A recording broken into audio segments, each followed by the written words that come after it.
worst case of road rage we've come across. All of it caught on camera. He's jumping on my bonnet. I smashed my windscreen. So now watch and listen as we ride with an innocent driver who found himself the target of a madman. Neil Dawley reports. It started innocently enough, with Ken Olsen taking a weekend drive south of Brisbane when trouble struck.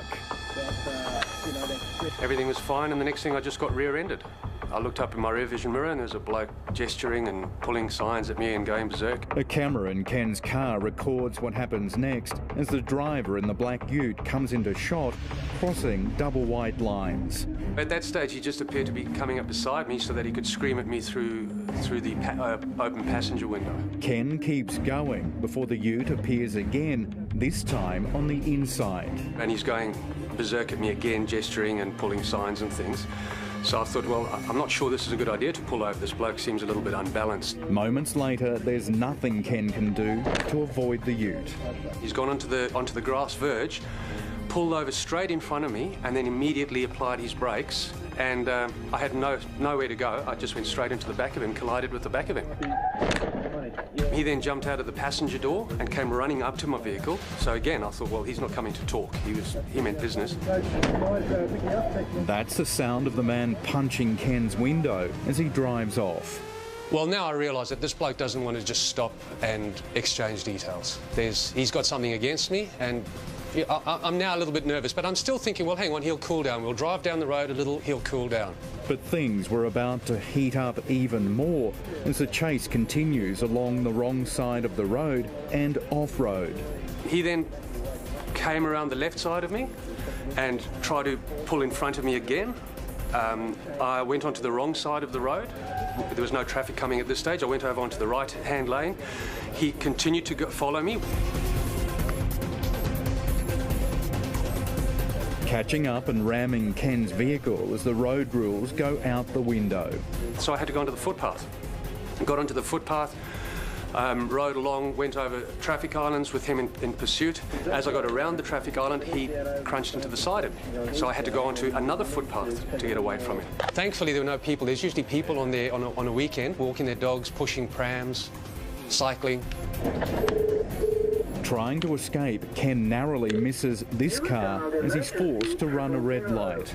Your call is being connected. Ken just keeps driving and keeps his nerve, calling 000. Yeah, g'day. I've got somebody trying to run me off the road. He's doing it right now. So do you want to speak to the police? Yes, please, quickly. This bloke's chasing me all over it.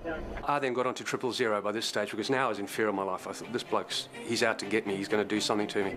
The driver is determined to get Ken. Right, here he comes now.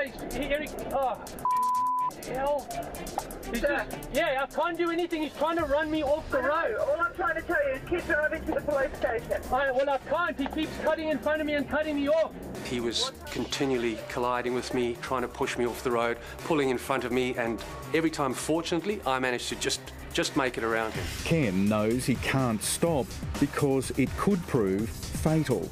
He'd crashed my vehicle that many times. I was concerned that it was going to stop going, and I thought, well, once my vehicle's not going, I have no protection. This bloke's going to kill me. He came up beside me a couple of times and actually just sideswiped me, but couldn't push me off the road. And I think then he started dropping back and trying to just flick the back of my ute to get me to roll or spin out or something so that he could get a hold of me. For the first time, we see a young woman in the passenger's seat. She was gesturing out the window and waving her arms around and screaming. As the minutes pass, Ken relays vital information to the police operator. It's a black Nissan Ute and it's a four-wheel drive. He's running commentary, including the impact the pursuit's having on other drivers. There's traffic chaos here. No, sorry, I'm just a bit wound up. There's traffic chaos here.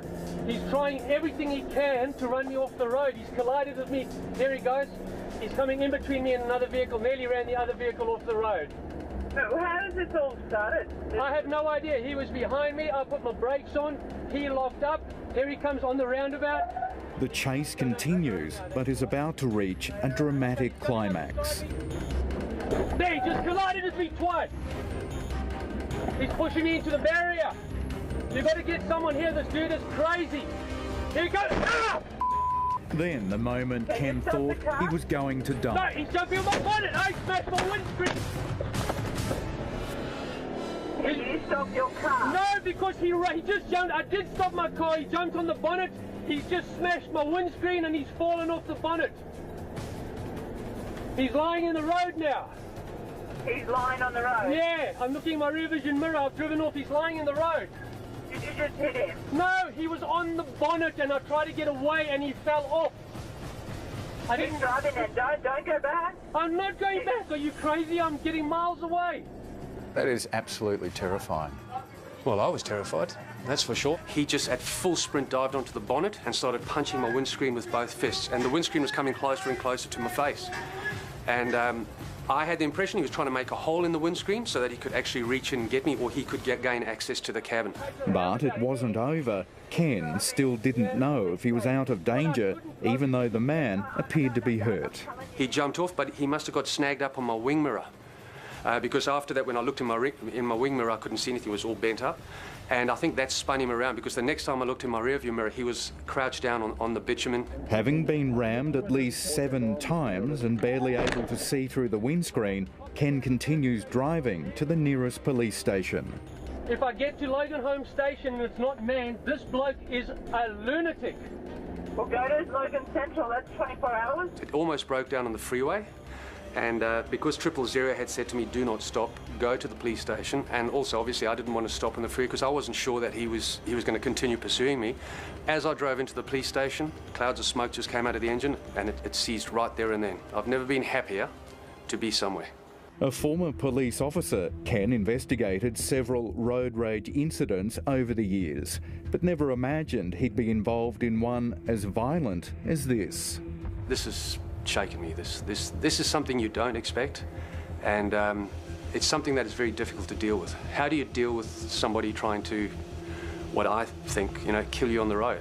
So, yeah, I'm struggling. Yet another victim of the increasing number of road rage incidents, which are turning quiet suburban streets into bitumen battlefields.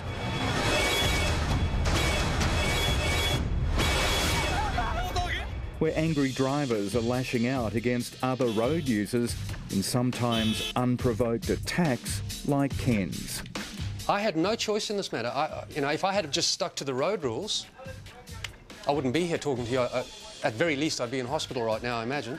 The driver who terrorised Ken might have been caught on camera, but he's still on the run, despite that damning dashboard vision being given to police.